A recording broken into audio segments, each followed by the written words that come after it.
everybody. Welcome back. I'm Matt. Welcome back. I'm Jimmy. And we are Two Average Guys. We're coming to you live from Husker Nation here.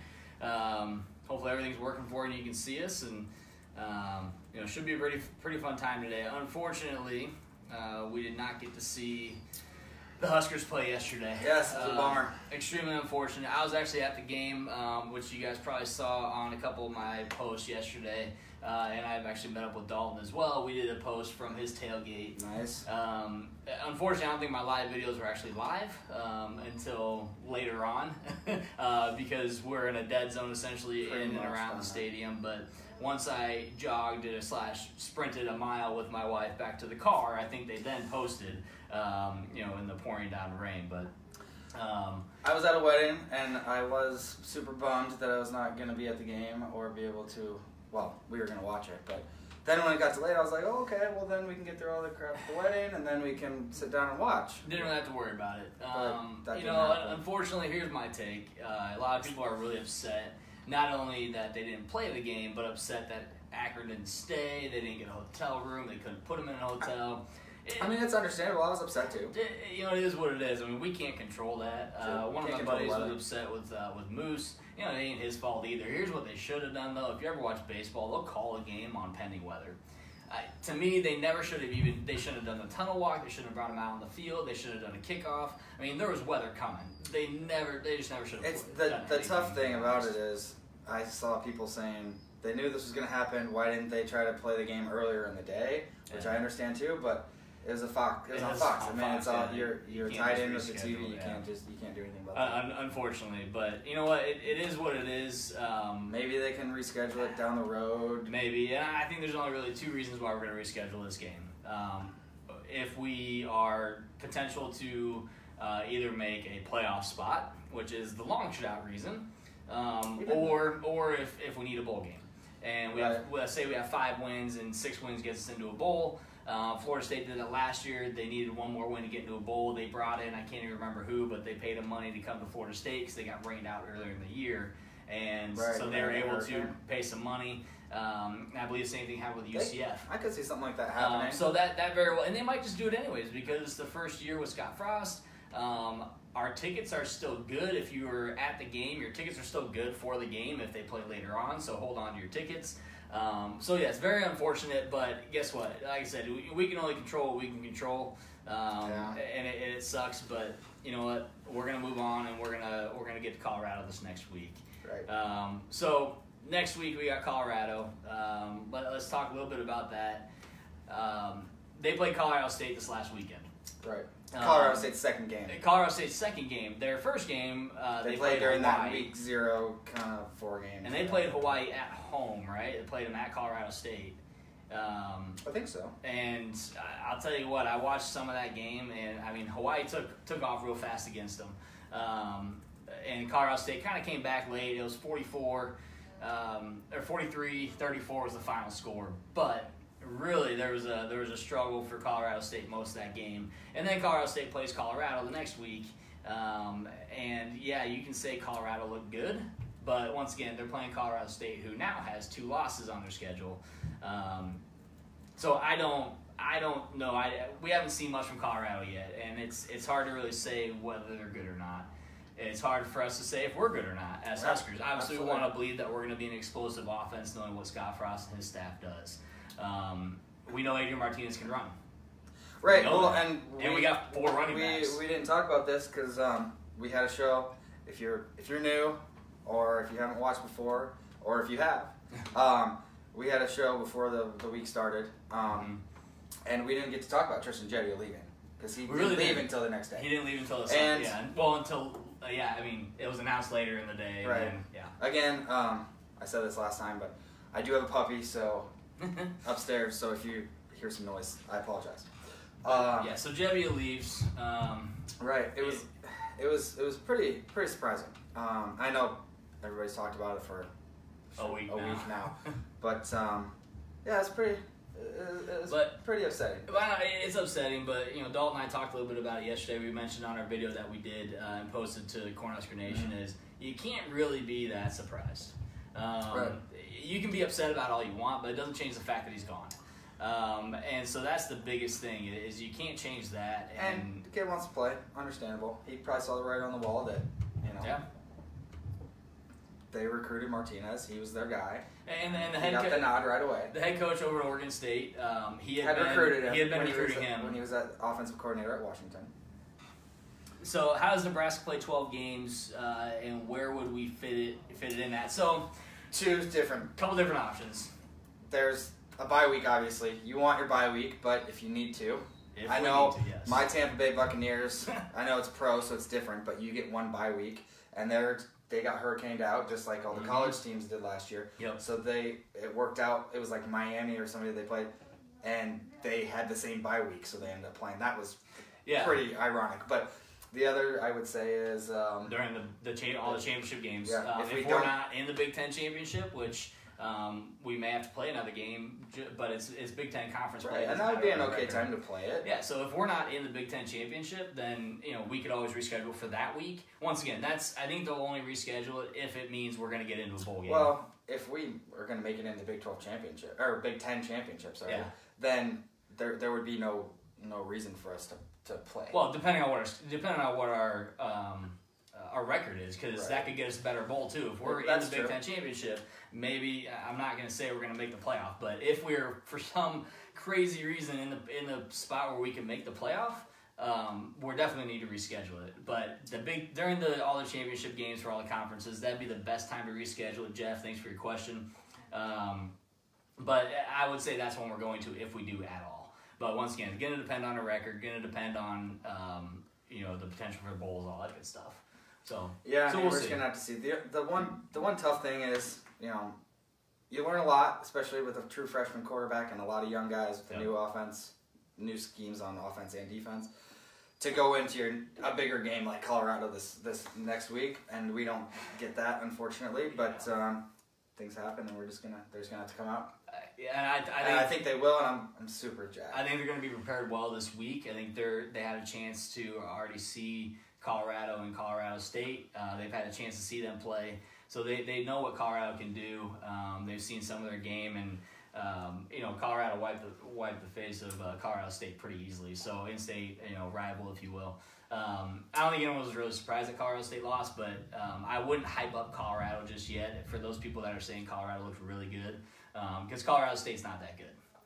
Once again, we don't know what we can do. We also don't know what Colorado can do. So yeah, I mean, they don't have any tape on, they don't have any game film on anybody. Yeah, I mean, they will on UCF's games from last year and how they operate, but they don't have anything on Martinez other than maybe some videos from high school or something. Exactly. So here's what I know for sure. Next week, we're gonna win. Okay. And I don't think anybody watching this, if you want to argue that, go ahead, but we're going to win next week. Yeah. Boys are going to be fired up. Frost is going to be fired. And man, that tunnel walk was awesome. So let's talk about the tunnel walk. So a lot of people are really pissed about the tunnel walk too. I'm not. I've heard kind of 50-50, but I love the tunnel walk song that we've always had, but I'm and they still had that as part of the intro for the Huskers. It wasn't very long, but they played it for a little while, and then they broke into Jungle by X Ambassadors. Awesome. And that kind of got you jacked up. And they had the Gates in the front. It was awesome. The Gates was cool. Scott looked like he was ready to go out there and play. He was. So yeah, I mean, he looked just jacked up as everyone else, and looked so focused, and the team looked excited. And one thing I really liked about it. Obviously, this has nothing to do with the game, but that's really all we got to see yesterday. It was a tunnel walk, and that was really exciting. But people were like, "Oh, the fans weren't jacked up. It didn't get them excited." I was in the stands, so on the contrary, I can say that yes, they were. People were more focused on what they were going to do for the tunnel walk because there's a lot of discussion in the preseason on changing things. You have the new gates with the 3D emblem on the outside. You got the digital display on the outside as well. Really cool. I mean, it looked really cool. They redid the pillars on the inside. To me, I mean, yes, it's just an entrance, but that gets me jacked up as a fan. And the fans were super excited. Right. And whether you believe that or not, I mean, I thought it was fantastic. So, and if I'm with you, I'm a diehard too, so I don't want things to necessarily change all that much. Yeah, we like tradition. Yeah, with the tradition, but we also have all kinds of change going on with Frost and with Bill Moose, and with kids these days. I mean, different generation. You got to attract them certain ways. And really, one of the biggest differences I saw yesterday was when they got to the gate. They didn't, we're used to seeing teams stand outside the tunnel. Well, they usually do. They stand there with the flags and stuff. Well, this time they opened the gate, and I mean, within a couple seconds they were bursting out on the field, and I thought that was pretty cool. It was just an immediate run on the field. Now we're not going to wait here for 2 minutes while the music plays and then run out. It was just we're going to go. Of course, we have to wait all this time, and then we still have to wait another week. Wait a little longer, but no, I mean, it was, even though we got rained out, I was in the stands, I know Dalton was in the stands, Husker Nation. We had fun. I mean, we had a good time. We enjoyed even a little bit of rain. They played some fun music during the game, too. They played Africa by Toto, which was hilarious. They played Thunderstruck. I did see a video of Don't Stop Believin' that everybody was singing. Yeah, that was pretty cool. I wasn't in the stadium at that point. I was probably waiting underneath eating a runza. Nice. Because it did start to rain pretty good. Drew, good question. So Drew says, any word on these recruits who came on a visit? I haven't seen anything. I guess that's interesting. Does that still, I mean, it probably still counts as an official visit or whatever, but without a game being played, they did the kickoff, but that's a really good question, and I'll have to look into that. I didn't see anything personally on whether or not the recruits are going to come back for an official visit during an actual game. So that's a very good question. We'll have to update you guys on the recruits, because I know we did have a few. I know that one, I don't remember who it was, but was absolutely stoked to see Sue. It was his idol. Yeah, Sue was there, started walking across the field, and the crowd just went nuts. Yeah, and the crowd went bananas. It was pretty cool. And he's sitting there raising his hand. You had obviously Dwayne Wade and Gabrielle Union there. Yep. There was a guy who he wasn't really a streaker, but he went out in the middle of the field during the delay, and the security slowly started walking out. He takes his shirt off, starts spinning it. Everyone was cheering him on. So it was some good old entertainment while we were waiting to see if the game was Everybody's got to get their 5 minutes of fame. Hey, they didn't run out. He didn't run away from them. They didn't run out to get him. It was very slow. They we're just going to slowly walk in. And he let him take him. I mean, I was kind of hoping for a rundown, but that didn't happen either. But it was really fun just being down there again and getting in the spirit of Husker football. I mean, it was like 95 degrees before the game. Or at least it felt that hot. It was super humid. So we were down there, and I mean, it was a fun time. Lots of people. The energy around the stadium was just as good as ever, if not better. I would think it'd be better. I was down in the Haymarket area, and from there to the walk to the stadium, I mean, holy cow! Just the amount of fans and the amount of energy. I haven't seen that in a couple of years. And I think the reason why that is because just backtrack a couple steps with me. When we had Bo Pelini, a lot of people didn't like how he was yelling on the sidelines, yelling at refs, yelling at players. So you had the Bo lovers, or Bo leavers. Yes, Bo leavers. But then you had the people that didn't really like him. So there was kind of at odds. Then when we hired Riley, we had the people that wanted to be right. Yeah. I didn't think he was the right hire, so they wanted to be right. So they wanted to, maybe not necessarily for the team to lose, but they wanted to be right in thinking, we shouldn't hire this guy. Yeah. And I don't think we have any of that now. Everybody is just Frost, and we want it. Oh, yeah. If it takes you a little while, we're behind you. And a lot of people were not sold on his staff. And that was, I think, more of a hurdle for a lot of people to really figure out what is his staff going to do at Nebraska that's different from what we've seen in the past to where we can be successful. Because, yes, they did great at UCF, but they gave up a lot of yards on defense. Right. They put up a lot on offense, a lot of yards and a lot of points, but they gave up a lot of points. So that was a big concern. But I think those concerns got washed away. Everything that we saw in the summer and the fall, I think it all just kind of washed away. Right, and I think, go ahead. Yeah, I was going to say, Grant has a question here. He says, does not playing Akron make the Colorado game a game to look out for? So we weren't able to get rid of the jitters. Absolutely. Once again, right. we haven't seen really what Colorado can do. We have film on them, which is good. So we have something to go off of. They have nothing on Nebraska, only what they could probably see in any sort of spring training that we did. Any videos have been posted online. Adrian Martinez in high school. So they don't have a lot on us. We have one game against Colorado State. So I think we have a little bit going on there, but the jitters, I think it is something to be concerned about. It definitely is. You got a true freshman quarterback, and like we said, a lot of new guys. But I also feel like we have some good senior leadership. I feel like we got, for one, our captains, yeah, they're those were ready to good go. captains. I like those picks. And so we'll talk about that in a second here too. But I think our captains, I think our senior leadership, whether our seniors are starters or not, one thing that we've always seen in Nebraska is the seniors are leaders. It doesn't matter if they're playing or not. Yeah. And so I feel like our leadership as this, the junior senior group, I think are going to be getting them ready. And I think they've been prepared for this game for so long now that it's not going to slow them down that they haven't played yet. They're still going to have jitters. They're still going to be nervous, absolutely. But I think our crowd base, the fans, I think they're going to be so excited about this game that and it's at home again. So we get to play at home. So we're going to get all jacked up and get ready for this game that the jitters are still going to be there. And even Scott Frost said, no matter how long you've been doing this, the jitters don't go away. As a coach, as a player, you get them every game, whether home or away. So, Grant, great question. I think the jitters are still going to be something to worry about, something that they're going to have to get rid of. It may take us a few drives to kind of get rolling and get our feet underneath us, just due to those jitters and those butterflies in the stomach. But I see us kind of picking it up a little bit, maybe second quarter. One good thing is, it's not like the first game was supposed to be at home, and then now we have to go on the road and have, if this game we're going to play Colorado on the road, I think that might be a little tougher than the comfortability of having the fans behind 90,000 behind you. So it might take a little while, which is expected. But I think we'll be prepared for the week. Throughout the week, Craig asked any chance of rescheduling during the bye. That's one of two options. So you could reschedule during the bye, or you could reschedule during the Big Ten. Maybe not though, because Akron might not have a bye that week. That's true. So so we'd have to look at their schedule. And to I think they might have played in their conference championship game last year. I don't know if that's the same week as all the other conference championship games. So I think there's a lot of wait and see on that game. And if we reschedule, once again, Florida State last year, they played somebody different. They played someone different because so that could be an option too. And we'll have to pay somebody again to come back and play us. But that could be an option too. So if we don't play during the bye week or during the championship week, depending on how our schedule's going and our season, and we could always bring in someone else if we have to play somebody.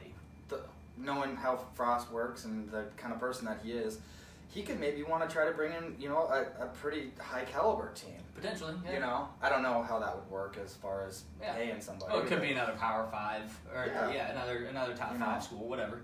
And Grant, it is supposed to rain. It's supposed to rain for like an entire week and a half. So we're hopefully that kind of some of us work outside. It is a week away, so so we'll see what happens.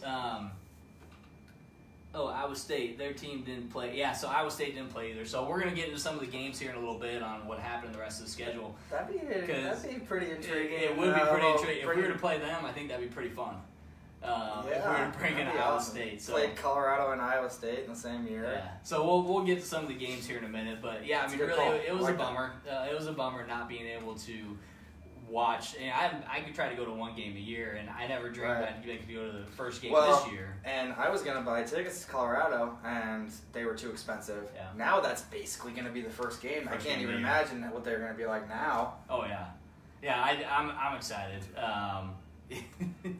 Yeah, great. So, just saying this one, I hope it doesn't get delayed or rained out next week. Absolutely. I mean, Is it going to be raining next Saturday? It's supposed to rain next Saturday. It's supposed to rain we're supposed to get like another 4 to 5 inches of rain between yesterday and next Saturday or Sunday. So, it sucks, but we'll see. I mean, once again, it's a week away. It's a long ways away. Hopefully. As long as it's not lightning like it was. Yeah, we can play in the rain. Just no lightning.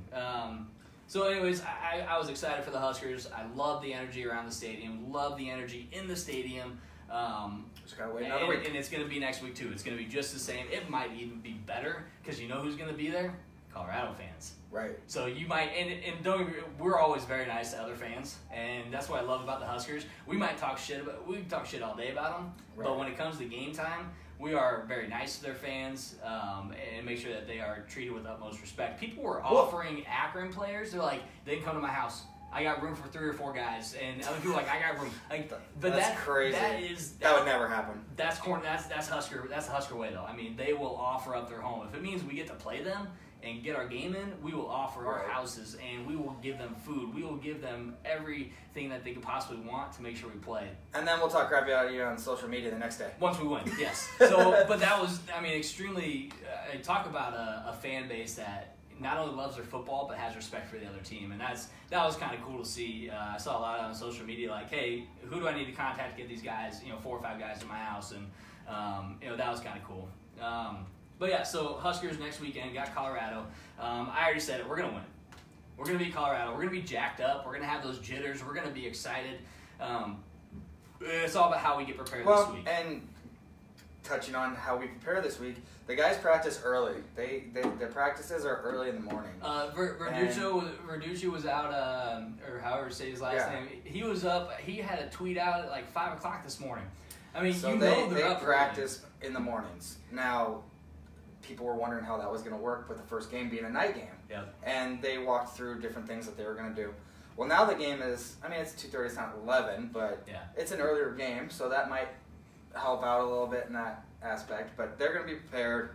They'll get up, they'll do a walkthrough, and Adrian Martinez is going to have like a 75-yard touchdown run, and the place is just going to explode. So. It's going to be exciting. So I'm excited for Colorado next week. I think we're going to do well. I think Colorado's going to bring everything they got. I mean, they haven't played Nebraska in a while. I think they're going to bring everything they can to us, and I think we're going to be well prepared to take whatever they got and hopefully bring it back to them. And like I said, we're going to come in with the win. We're going to win game number 1 of the season, Husker era. I don't know. I'd be interested to see what the spread is. It's probably not out yet, but yeah, we'll see. Without Nebraska playing a game, it changes probably too. Yeah, I'm sure. So. All right. Once again, keep bringing your questions if you got them. We're gonna actually go into. We don't really have a whole lot else to talk about with the Huskers just because we didn't play. So, what we will go into is a couple of the other games. Let's talk Big Ten first. Had some really interesting games in the Big Ten. Wisconsin, Western Kentucky. So that got off to a really slow start for Wisconsin. Right. And Western Kentucky. Jeff Brown is now the Purdue coach. He was at Western Kentucky. They've been pretty decent the last few years as far as in conference, but I figured it might, a team like Wisconsin, they do end up blowing teams out, but they do always take a little bit to get going. Well, they're such a ground and pound team. Right. I mean, they're such and they're not going to do too much in a game like that. They're ground and pound their defense because they're for a preseason playoff, caliber team, and that's who a lot of these guys have picked to make it. They do think that Wisconsin is going to break through this year. So they're not wanting to show too much. Yeah, but Hornibrook still threw for 257 yards and 2 TDs. Which isn't bad because he doesn't, he's not the best passer. No. So. And Taylor still ran for 146 yards on like 18 carries and had a couple TDs. So, they really picked it up in the second half. First half was kind of just slow start, which happens your first game of the season, which is why, playing Colorado at home next week, I think we're going to get off to a slow start, first game of the season, but I think we'll pick it up pretty quick just considering our tempo and what we run as an offense. Right. Ohio State, so we can hate Ohio State all we want, but right now, obviously we've always hated Ohio State as Husker fans. But Urban Meyer, different subject. We don't need to talk about. We talked about it already. We're done. But let's talk about a few guys that have on their team that are dangerous. Haskins had a great game. He's good. He was like 20 of 30. He had a really good passing game. And then you also had Dobbins in the backfield, and Mike Weber's back. So Weber was hurt all year last year. Those guys are good. And those 3 guys, that's all they need on their offense. They have another wide receiver who's pretty good. I can't remember his last name off the top of my head, but he actually had a really good game yesterday as well. He only had a couple catches, but his yardage was up. Right. They were not playing a great team. Oregon State actually started off pretty well, and then kind of just fizzled away. Yeah, they had a long touchdown pass that made it 7-7, and that was really about it. Oh, exactly. Well, and so here's the thing too and then they had a delay. So one thing I noticed about Ohio State that I think you're seeing more of in the college game is a high tempo. I've seen Ohio State's typically high tempo, but not like this. They didn't run this quick of an offense with JT Barrett last year or in the years before that. Haskins and the team, they were up on the line ready to go. And there's a reason that Joe Burrow left. Because Joe Burrow, you'll be seeing him tonight as the starting quarterback for LSU. And he had ties to Nebraska. There was potential that they may end up bringing him in here during the offseason. Eventually, Frost and company decided not really to pursue it, and he ended up looking elsewhere, and he chose LSU. Yep. He's going to be starting tonight against Miami. Yep. But there's a reason he left. Oh, yeah. And it was because he wasn't going to play ahead of Haskins. Oh, yeah. And I don't know I think it was on college game day. Did you see the clip of him when he was like 11. Oh yeah, he was at Ohio State. He was at Ohio State. He had a 7 jersey on with his name on the back. I'm gonna play or something. And he's like, I'm gonna play here. And they're like, what position you play? And he's like, quarterback. And then he's 21 years old and he's starting. Those are cool. That's really cool. I don't like Ohio State by any means, but that's really cool. Yeah. But it's not because of the kids. It's because of it's Ohio State and their rival. But so before we get to the next Big Ten, so Grant, I know you watch your Husker Fix, and that's fantastic because I can talk Huskers all day. So once again, so if they go 5-6 and we need that 12th game, call up Bill Moose, man. Make a call and say, hey, I need to talk to somebody about getting this game scheduled with Iowa State if they have the same, if they have the same schedule we do with the bye week, and if they're not in the championship, let's get them in. If Iowa State's not in the Big 12 championship, which I don't think that they will be, seeing Oklahoma, seeing TCU, and seeing West Virginia. Yeah, they're not going to. So it's a possibility. Yeah, get a hold of Bill Moose. But if we're 5-6, I guarantee you, if we're 5-6. We're going to get a game scheduled. No matter who it is, we're going to get somebody in there to play so we can have that chance to go to a bowl. But I'm hoping that we don't have to worry about 5-6 and that at that point we're 6-5. And then we're going to be bowl eligible. And a 7-5 season is not going to make a difference in a bowl game, really. Well, and they know how well Husker fans travel. So if we get bowl potential, bowl eligible, I think they'll get a decent bowl game. So. Absolutely. So, and Grant, Ohio State, Michigan, I hate both of them equally. Oh, yeah. And we'll get to Michigan here in a second against Notre Dame, but I hate both of them equally. I think I kind of hate Ohio State a little bit more, but Michigan is creeping up right by. Like, it's really what's his name did in the Cowboys game last year where he took a piece of paper and put it in between the football and the ref. I mean, it's kind of like that. You put a piece of paper in there, they're probably still going to be touching each other. I hate both of them equally. Mihaela, the guy on the left, which left? Your left or my left? Because I think we're, whatever. Very, very cool. When you look at the screen, it's this guy. Yeah, whatever. Anyway, so let's continue down some of these Big Ten games. Or other games. So we had, Big Ten, Penn State and Appalachian State. So that game happened right before the Huskers were gonna play. Right. And we had. I was kind of surprised. I didn't expect to see Appalachian State. They beat Michigan, 4 years ago? No, they beat Michigan back in 2008. It wasn't 10 years ago. I lived in Alaska at that time. Get out of here. So I was in Alaska at that time because my assistant coach was a big Michigan guy. And so it was a long time ago. It was a long time ago. But App State, so App State ended up beating Michigan a long time ago. So now they get another Big Ten opponent, Penn State, first game of the year. And they took them down to OT. And Penn State had to score to go to OT. They scored with 42 seconds left. So and I didn't think they would because they had a fourth down that they had to convert with a minute and a half left. Yes. And they did. It was like a fourth. It wasn't fourth and short. It was 6 yards or something. It was 4th and 4, 4th and 6, something like that. Oh, 11 years ago. All right, to the day. Thanks, Grant. Thanks for looking it up. So it was a long time ago, but I feel like it was just 5 years ago. But App State. Yeah, that would have been 2007 because that would have been when God, that was a long time ago. So we have Penn State, had to go to OT to beat Appalachian State. So no, it's crazy. We'll talk about rankings here in a little bit, but Penn State, are they a bad team? No. Can we say they're a great team? Once again, no Saquon Barkley this year. Yeah. Yes, Trace McSorley is really good. I think he's a really good quarterback. But does Barkley make that big of a difference, or is Appalachian State that good? Well, at this particular time, I would say that Saquon Barkley made that big of a difference for him. Well, and I don't. A lot of people say it's the first game of the season. You can't put a whole lot of weight on it. I highly disagree because guess what? First game of the season for App State too. You should want to make a statement and really beat down your opponent if you're in the top 10. Right, and it's the first game for Washington, who had the Pac-12 playoff hopes on their shoulders, and they lost. That whole playoff for the Pac-12 could be done. And that could hurt Penn State. I mean, it really could down the road. You look down the road, that could hurt them if it means playoff or no playoff because they can say, you went to overtime with App State. I remember a couple years ago, App State went to overtime with Tennessee, and they were super high on Tennessee. Tennessee was ranked really high, and ended up being Appalachian State was pretty good that year, but Tennessee wasn't nearly as good as they had anticipated. So that could be that could be the case for Penn State as well. Yep. So we got we'll make it 3 of those Big Ten East, powerhouse teams that are supposed to be playoff caliber teams. It seems like they struggled. Yeah, I mean. Didn't look it up. They kept repeating on ESPN. Oh, okay. Nice. Okay, so ESPN was talking about the App State game. Oh, okay. But yeah, so Yeah, Penn State struggled, Michigan State struggled, and obviously Michigan struggled and they lost. like 3 feet from TV. Just okay. So Penn State barely squeaked away. Michigan State, they barely squeaked away. So they almost went to overtime. They ended up getting the ball. They almost lost. They had 2 minutes left to score. It was tied 31-31. No, it was 31-30. Oh yeah, 31-30. They were down. That's right, because they scored. They got a 2-point conversion to make it 38-31. So they were losing 31-30. Did they do a 2-point conversion? Because they won 38-31.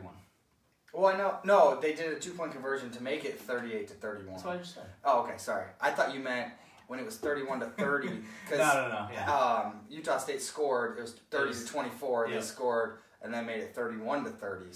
So Utah State really brought. Once again, you're looking at a team when you want to do well, you want to win that first game. And Michigan State was number 11. Right. I don't think they're going to stay there because Utah State almost took them to overtime.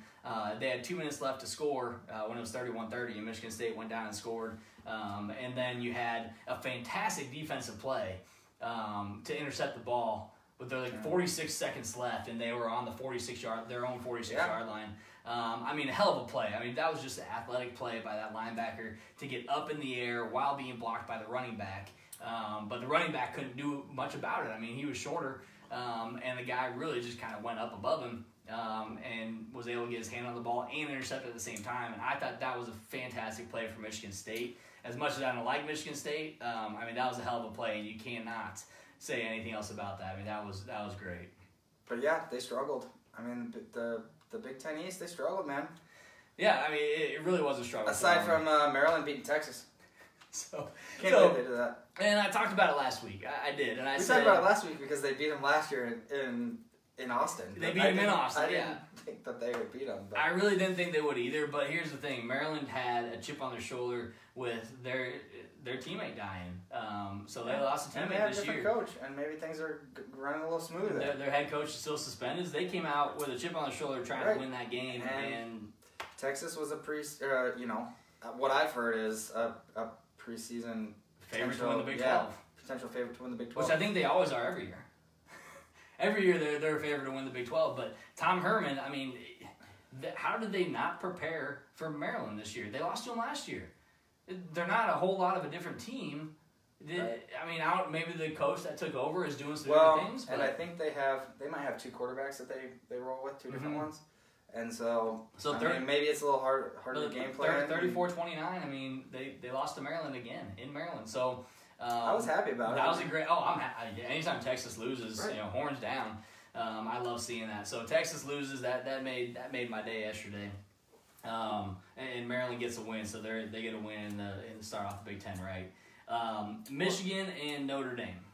Okay. So Michigan and Notre Dame. So I didn't get to see really any of that game. I saw maybe a couple minutes just because I was in the stadium. Didn't see 1 second. And they started to play it on the film. But one thing I said last week, we talked a lot last week about Michigan and how their defense, and also about Notre Dame, how their defense is their strong point. Right. That's never been a secret to anybody. The biggest difference I see between the two is, at least in recent years, is Notre Dame always has offensive weapons. They have a quarterback that can usually run. He can sling it okay, but he can definitely run. They have running back, at least one running back that can do well, and 1 or 2 wide receivers that can do really well at catching the ball. And I think I said it last week. Maybe I did, maybe I didn't, maybe I just thought it. They have that home run type of 80-yard touchdown here. Yep. Like, that happens like almost every game for them. That whether it be a rushing or a passing touchdown, that just, boom, comes out of nowhere. And I don't know necessarily if they had that yesterday. They might have had a mid-range type of touchdown, but that's always something to be aware of. And I kind of thought that might be a difference maker in that game because Michigan always hyped, and then Shea Patterson. And then Shea Patterson was supposed to be their savior this year. They're like, Jim Harbaugh finally gets a quarterback that he can go ahead and groom and be really good this year. But I said it last year. I don't know anything about Shea Patterson. No, nobody does, because guess what? We didn't get to see him really at Ole Miss. I know. So really, what does he bring to the table? Well, he was supposed to be really good. He did not have. He had. Let's see. I put it down here. Patterson had no touchdowns. He had an interception. He had 200 some yards. But if you're not throwing touchdowns, and you're throwing interceptions. Once again, you're going against a good defense in Notre Dame. We all know they bring the defense. Yeah. But Notre Dame was able to, once again, I said last week, if they score 20 points, that's all they have to do to win that game. If they score 20 points, they put up 24, and Michigan scored 17. 17, right. So no, I did make a comment saying the whole conference thing, it was kind of a joke. But, yeah, we'll just leave it at that. Mm-hmm. It was basically a joke. But either way, I mean, Notre Dame went from like a probably 52% chance, according to ESPN, 52% chance of making it to the playoff. Now they're probably like a 65% chance. Well, and I will touch on it. The reason why I said playing conference is because when it comes down to it at the end of the year, these teams, like I said, Wisconsin, they go undefeated. They have to play a top 10, top 15 Ohio State team in the conference championship, and then they lose, and they don't go to the playoff. And Notre Dame just sits if they don't have that, that's just the frustrating thing. It's a valid argument. And, really I mean, they do play a tough schedule every year, don't get me wrong, but to play a 9-game conference schedule is tough. Yep. And, you have some opponents on your schedule that aren't that great in conference, but it's tough. Yeah. So that was my point. So and it's a good point to make, and I think anybody that, for one, is not a Notre Dame fan will probably have that argument as well. Even Notre Dame fans should realize that that makes sense. They might not agree with you, but it does make sense. But either way, Notre Dame. And we'll go ahead. They started off playing Michigan, who was ranked number 14. Once again, preseason ranking. We'll get there in a second. And they go and win the game, and they won at home. And they did what they needed to do to win the game, and that's a huge win for them because it is Michigan. Right. It's almost an in-state game. It's very close. But I think a lot of people just have so much hype once again around Michigan, and they're predicted. A lot of guys predicted them to make the playoff this year. And I'm just shaking my head like Harbaugh hasn't done it yet. He's 1-5 against Ohio State and Michigan State. And guess what? They might lose to Michigan State. They might lose to Ohio State again this year. I think they're going to have at least 3 losses. They're going to lose to Ohio State. Oh, yeah. I think they're going to have 3 losses on their schedule again this year. And I think Nebraska could beat them. So they might have 3 or 4 losses. I mean, I think that the hype around Michigan is 100% about Harbaugh. We'll see That's what it's about. We'll see how we play this week. But they don't have an offense. They never do. If you have an offense... And one thing I want to point about yesterday is you can throw on Michigan because they have young corners and young safeties. You can throw on them. You got to make sure you throw the right passes, though. Because, yes, they're still good even though they're young, but you got to do the right thing. You got to watch out for them blitzing because they do a corner blitz. They got a couple good corners with speed. They're going to come in. Wimbush got sacked a couple times. I think there was maybe an outside linebacker at the end that I saw. He's fast, and he got in. He got through the line really fast, and Notre Dame has a good offensive line. So it's all about protection, and I think Michigan just, once again, hyped up again, new quarterback that they think is going to be the savior for Jim Harbaugh and also the savior for Michigan to come in and make a difference. But we didn't see that yesterday, and I don't know if we're going to see it the rest of the year. I think after seeing what I did see this weekend, I would think Ohio State's going to win that East, at least as of right now. You have those 3 guys. You got Haskins, Dobbins, and Weber. I mean, Weber was good before he got hurt. Hopefully, down the road for us, people are saying you got Martinez, you got Washington, and then Spielman, or whatever what's the other running back? Greg Bell, Zigbo. Right. There's I can keep going. We got a lot. No, there's a freshman that's in the depth chart on the running backs, but.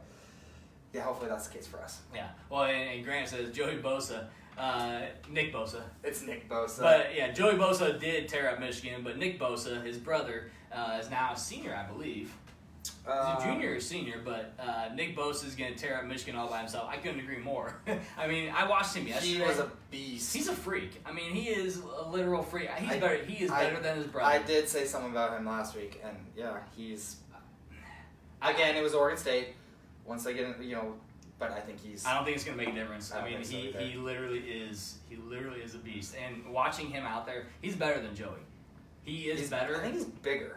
I think he's stronger. Joey was good, but he had a lot of speed. Mm-hmm. Nick is also good with speed, but he's ripped. I looked at him like, God damn, you're huge. Yeah. So he's going to make a difference not only at this level, but he's going to go NFL. He'll go top 5, guarantee it. Right. He's going to make the defense very happy next year. But yeah, so I think Michigan is. I think they're in trouble this year. I don't think. And at what point does Harbaugh get in trouble?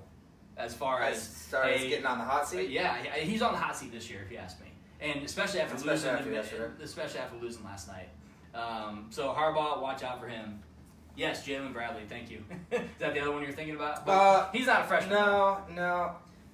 Either way. We got plenty of depth. We got plenty of depth at running back and wide receiver. All right. As far as Big Ten goes, did you want to touch on that last one from Thursday? Yes, so Thursday, Northwestern, Purdue. It was a great game. I liked it. It was a close game. That's why it's a great game. I enjoyed it. I actually had a lot of fun watching it. I think it was because it was the first, Thursday. And then it was the first Thursday in the first game. Mm-hmm. And then it ended up being close. So. And you got a Northwestern team who tends to win 9 to 10 games a season. And we play both these teams. They're in our division. So Purdue actually had 7 wins last year, but that was a breakaway. That was a breakthrough season for them. They really have not showed that. They almost beat Michigan. They almost beat Michigan. Yeah. They should have. They just kind of let off the gas a little bit, and Michigan they made them pay for it. But Northwestern Purdue 31-27, and when it came down to it, I mean, there was a couple big plays during that game that really could have changed.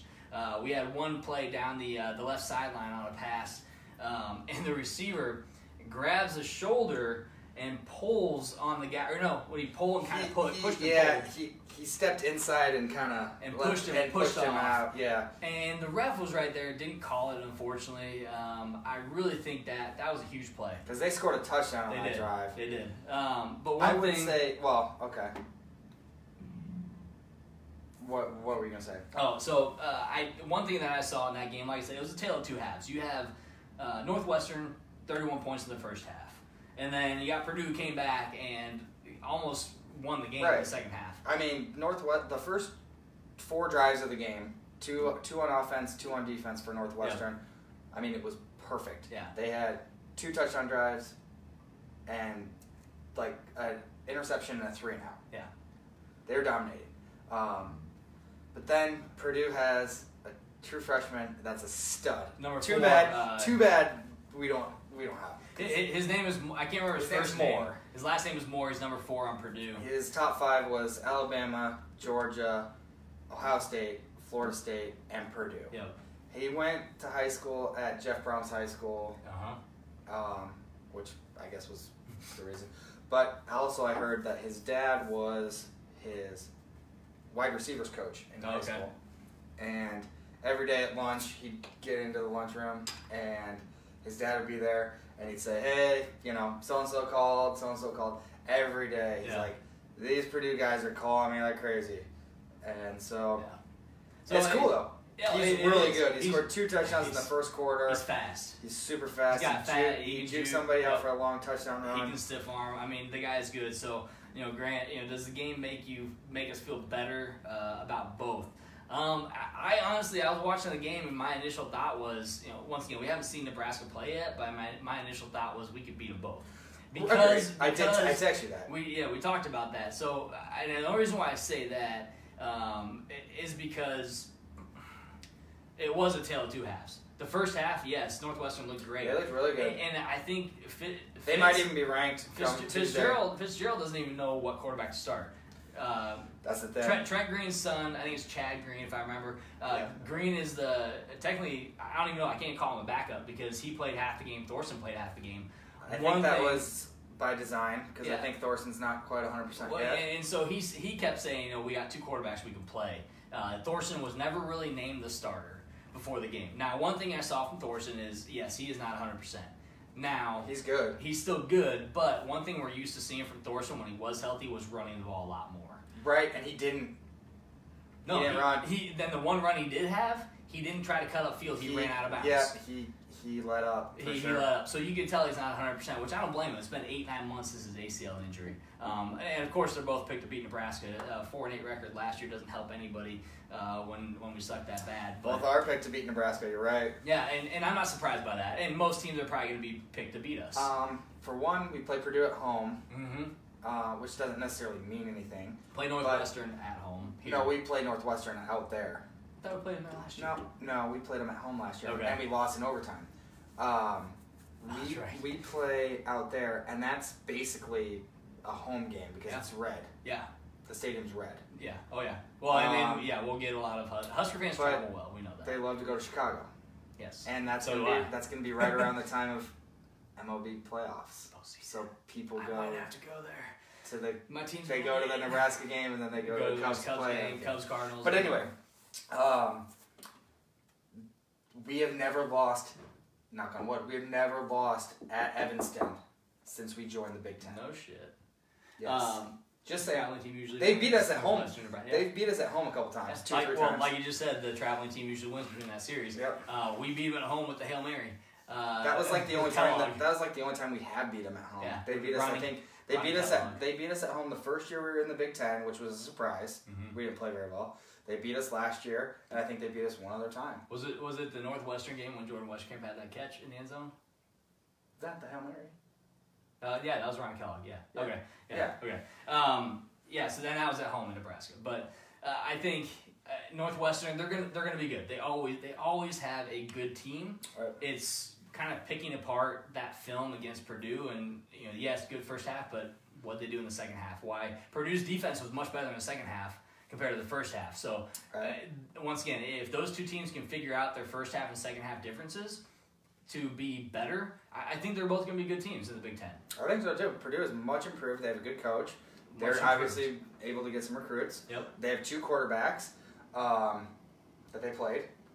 And the first one, I mean, they threw some interceptions. That was the difference in the game. Yeah, it really was. The 3 interceptions that he threw, they turned into 3 touchdowns, and that was the difference in the game. Absolutely.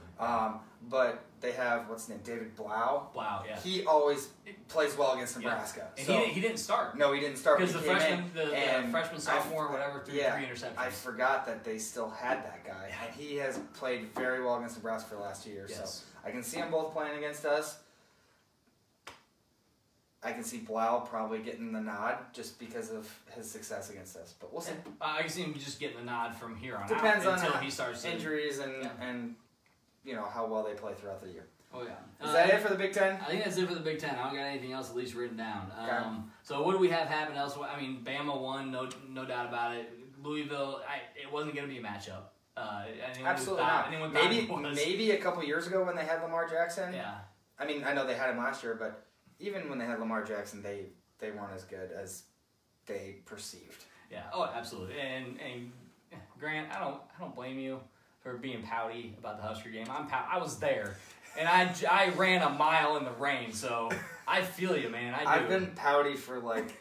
He was pouty like as soon as they said his case. I was getting messages. I was pouty before because I had to go to a wedding, and then I got excited because they said the game was at 10:30. They broke the news story. I got the notification on my phone that said it was going to be at 10:30, and I was stoked. And then I was running around telling everybody at this wedding that the game was going to be at 10:30.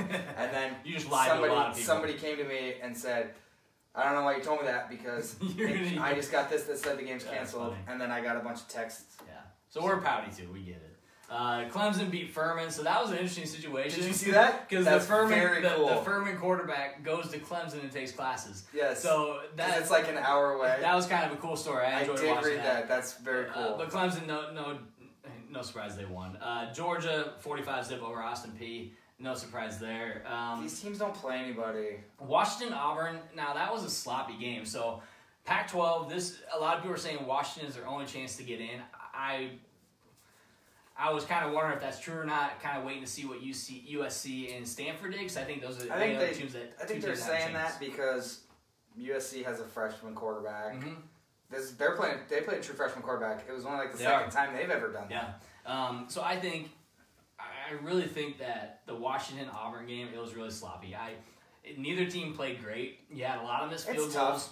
You had Washington going down the field. They would drive really well. And get to the 3-yard line and try an option and fumble? What are you doing? Anytime they got to the 25 or inside of that, they couldn't do anything. So I don't think we're going to see Washington in the playoff now because, yes, they did lose. But I don't think we're going to see the Pac-12. It's going to be tough. Because it's been proven the Pac-12 can't get in. Yes, or Utah. Yeah, very good. No, Utah didn't play very well on Thursday night. No. And Arizona was supposed to be a Pac-12 South contender, and they lost. They lost yesterday. I can't believe. So. Yeah, so what do we got? They had 90% chance of the game being delayed and didn't want to listen to him. Yeah, good. Don't listen to him. Don't listen to the grandpa, the wife's grandpa. Don't do that, Grant. That's a bad idea. But yeah, USC looks decent. Absolutely. Utah State, I mean, I think the Pac-12 is still wide open. But with Washington losing, that's almost like the dagger in the side for Pac-12. Right. I mean, I could see, if there's somebody like us that is on the West Coast doing something similar. I mean, I could see them saying the same thing about the Big Ten, that the Big Ten struggled, and, Michigan, who was one of the favorites, lost. And Grant, you feel like you're sitting with us, you're more than welcome to come join us and drink beer and talk football. I did talk to somebody yesterday that wants to come, so. Yeah, we're welcoming guests at any point, so we'll provide the beer, and we'll have a good conversation. Actually, if you come, you might have to provide the beer. You might have to provide the beer. You might have to bring the beer. Yeah, that's fun. That's good stuff. But yeah, Washington Auburn, really kind of a sloppy game. We got about 9 minutes left here, guys. So we're gonna kind of wrap up some of these games. Oklahoma. So Oklahoma FAU. That's kind of a funny game. I was kind of intrigued by this game, and a lot of people were. I thought, I think I said, if Florida Atlantic could come out and score a couple quick TDs, it could be interesting. But that was clearly not the case. All they did was score a couple TDs. They gave up a lot. You snapped your fingers and that game was 35-0. We didn't have to see a lot from Kyler Murray. We really didn't, because the rest of the team kind of took it from there. Well, he's good. Yeah, he's good. They have a lot of good skilled position players. But we didn't have to see a lot from him. And I think that helps Oklahoma down the road, because they didn't have to show a lot, because they have playmakers. He just had to give it to them, and it happened. So, so let's see. Miami plays still. Miami, LSU tonight. They play tonight. 6:30, something like that. Stanford, San Diego State. So that was a close game for a long time. Stanford was losing for quite some time, and then once they got the lead, they didn't let it go. The biggest thing about that was 18 carries for 29 yards for Bryce Love. Obviously, San Diego State said, we're going to stack the box and make you beat us through the air, which they did. And then they got beat through the air. Yeah. So that's kind of what happened. USC, so they beat UNLV. They gave up 21 points, but they scored 43, so they got enough to win. Yeah, I was giving Jason a hard time. And that freshman quarterback, he's a good quarterback. I mean, he played well, and I think USC is going to be okay, and that could be one of those teams as that freshman quarterback grows and into that position in the college level. I mean, that could be a team to watch out for. Okay. In the Pac-12. I still don't know if they make the playoff, but it's going to have to be USC or Stanford. They really have to have some good wins. And they play this week. And they're going to have to beat Notre Dame. Both of them. Yeah, I mean. They're going to have to beat Notre Dame. And bottom line. Whichever team does. Because I think Notre Dame's going to have a good season. UCLA, Chip and UC. No, I think UCLA doesn't have a chance, to be honest. They lost. Yeah, I just. Who'd they lose to? Shit, I can't. No, did they lose? I can't remember. Yeah, they play Oklahoma this week. They're going to get blown out. They're going to get blown out by Oklahoma. But UCLA, Chip Kelly, it's going to take Chip a couple. They lost to Cincinnati. They scored 17 points. Yes, they lost to Cincinnati. They had that Michigan transfer quarterback. Yeah, Wilton Spate or whatever from Michigan, which he didn't do good there. So why are they going to have him do good here? But Chip Kelly, give him a couple years. He can recruit on the West Coast. We know that. So give Chip a couple years. It's not going to be Oregon. UCLA will not be Oregon from when he coached there. But I believe that UCLA will get better. And I think they're going to be in contest. I would love to see UCLA be one of those teams that's talking about winning the Pac-12 again. We saw USC and Stanford being the top tier teams for a long time. Washington's slowly getting back. It is back in there. Has been for a couple of years. I would love to see UCLA back in there. Oregon went there, and I mean they have a lot of talent. Yeah, so I feel like Chip is going to get there. Just give him a couple of years. He signed a good contract too, so he's fine. I wish my job was to watch football all day too. It's not, but you would think it because we talk it all the time. I can talk football all day. You can pay me to do that. TCU over Southern, no surprise there. I mean, Southern, who the hell's Southern? I don't know. West Virginia, they beat Tennessee. So Tennessee is brutal. Kirk Herbstreit said that Tennessee's defense is back, and I just started laughing. I mean, I really just started laughing because, and so did Des Howard. Des is like, you haven't seen them play. How do you know they're back? And he goes, I feel like they're back. They're gonna have a good game, and they got blown out. I think with them, I mean, they do have a new coach, so it might take them a little bit of time, but.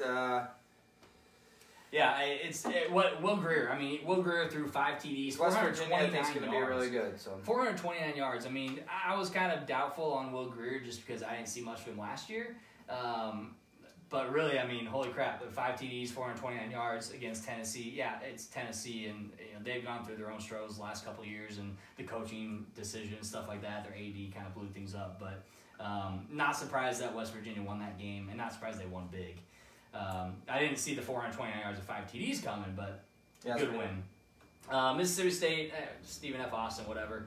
FSU and Virginia Tech, they play tomorrow night. They do play tomorrow night. So that's our Labor Day game, which will be fun.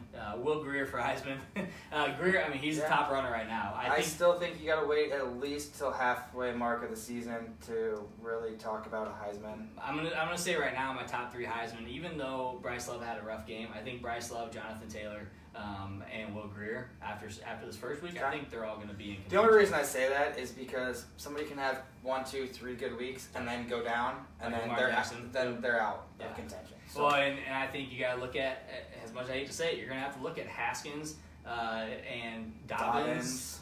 I mean, I think Dobbins is the number 1 running back, but you're going to have to look at Ohio State because they got 3 really good guys, running back, quarterback, that can potentially win. As much as we hate them, you got to give them props. So FSU, Virginia Tech play tomorrow. UCF didn't really miss a step. So they destroyed Bring UConn. Mackenzie Milton. Milton is still good.